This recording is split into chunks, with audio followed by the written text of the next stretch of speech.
Good day and welcome to the Gulf News Update for Sunday, September the 18th. Here are the top stories at this hour. Militants attacked an Indian Army Brigade headquarters near the de facto border with Pakistan, killing 17 soldiers in one of the most deadly attacks in the northern region of Kashmir. 4 militants were confirmed killed after penetrating the base in Uri near the line of control with Pakistan. The attackers set fire to one building before the 4 were killed in a gunfight that lasted several hours. The United States has acknowledged that its warplanes had carried out an airstrike in Syria that resulted in the deaths of Syrian government troops. US military officials said the pilots in the attack in the eastern province of Deir al-Zur believed they were targeting Daesh. Russia's defense ministry said the US attack had killed 62 Syrian troops, wounded 100 more, and opened the way for a Daesh offensive.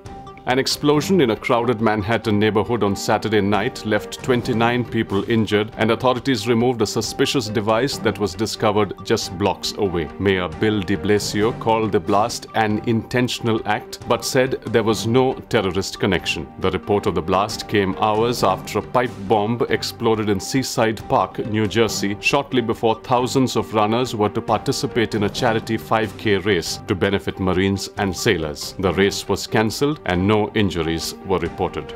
Blood and Guts fantasy epic Game of Thrones is tipped to triumph as the most successful show ever at the coveted Emmy Awards, television's equivalent of the Oscars. The HBO series already has 9 statuettes from last weekend's Creative Arts Emmys, which mainly reward behind-the-scenes personnel, giving it a total haul over the years of 35, more than any other drama series. The all-time Emmy list of winners is topped by NBC comedy sketch show Saturday Night Live, with 44 awards.